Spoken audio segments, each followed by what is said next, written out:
Big boss చూస్తున్నారా? మీకు ఎలా అనిపిస్తుంది బిగ్ బాస్ ఇప్పుడు చూస్తుంది? బాగుందండి, సూపర్ కాదు బాగుంది. అందులో ఎవరు బాగా ఆడుతున్నారు అనిపిస్తుంది?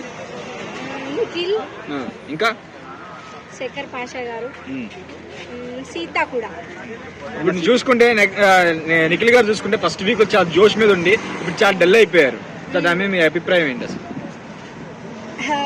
గేమ్ అంటేనే డౌన్ అవడం, పైకి రావడం అదే కదండి. సో ఒకసారి డౌన్ అయిపోయారని ఆయన్ని ఇది చేయడం కరెక్ట్ కాదండి. ఆయన నాకు చాలా ఇష్టము, సో ఆయన్ని టార్గెట్ చేయడం కూడా కరెక్ట్ కాదు. అంటే నిన్న చూసుకుంటే లైవ్ లో ఆయన మీద నామినేట్ చేసుకుంటున్నారు అనమాట. సో ఎవరి మీద నామినేట్ చేయాలో అర్థం కాక డామినేట్ చేస్తానని చెప్పేసి అలా చేసుకుంటున్నారు. మరి దానికి అభిప్రాయం? నిజమేనండి, ఎందుకంటే డామినేట్ చేశారు అని ఎలిమినేట్ చేయడంలో కరెక్ట్ కాదు. డామినేట్ చేస్తే ఎందుకు డామినేట్ అవ్వాలి? మీరు మీ గేమ్ ఆడండి. సో కరెక్టేనండి, తను ఆడే గేమ్ తన గేమ్, తను ఎలా అయినా ఆడొచ్చు. ఇప్పుడు సోనియా గురించి మీ అభిప్రాయం ఏంటి? సోనియా విష్ణుప్రియ నిన్న కూడా జరిగింది కదా, ఏమంటారు? విష్ణుప్రియ మాటలు అలా మాట్లాడడం కరెక్ట్ కాదండి.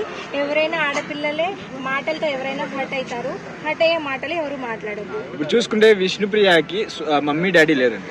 సో ఇప్పుడు విష్ణుప్రియకి మమ్మీ డాడీ లేదు, సోనియాకి మమ్మీ డాడీ ఉన్నారు. సో నాకు మమ్మీ డాడీ చూస్తారు, మీ మమ్మీ డాడీ చూడరు అని చెప్పిస్తాను, మమ్మీ డాడీ లేడని చెప్పేసి అలా అంటాం కరెక్టే అంటారా? అదేం లేదండి. ఇప్పుడు మమ్మీ డాడీ ఉంటేనే ఇలా మాట్లాడాలి, మమ్మీ డాడీ లేకపోతే ఇలా మాట్లాడొద్దని ఏం లేదు. విధంగా మాట్లాడింది విష్ణుప్రియ మరి సోనియా అంటే అలా అని కాదు, అది వేరే ఇది వేరేనండి.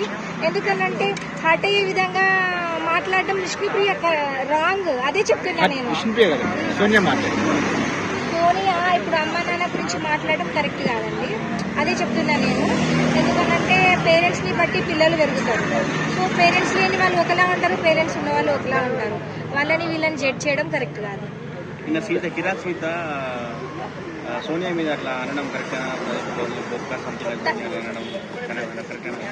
అంటే కొంతవరకు ర్యాష్ గా మాట్లాడారు.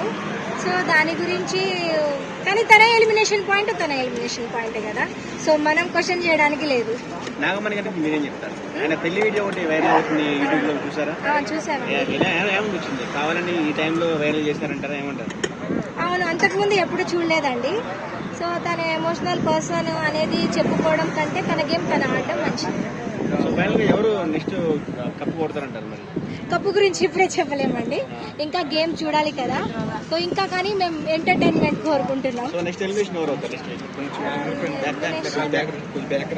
ఎలిమినేషన్ చెప్పలేమండి మనం. నాగమణి కంటే కొంచెం అంటే ఆయన ఎమోషనల్ పర్సన్ అని ఒక విషయంలో తీసేస్తే గేమ్ లో తను బాగానే ఉన్నాడండి. సో నేను అనుకుంటున్నా శేఖర్ పాషా.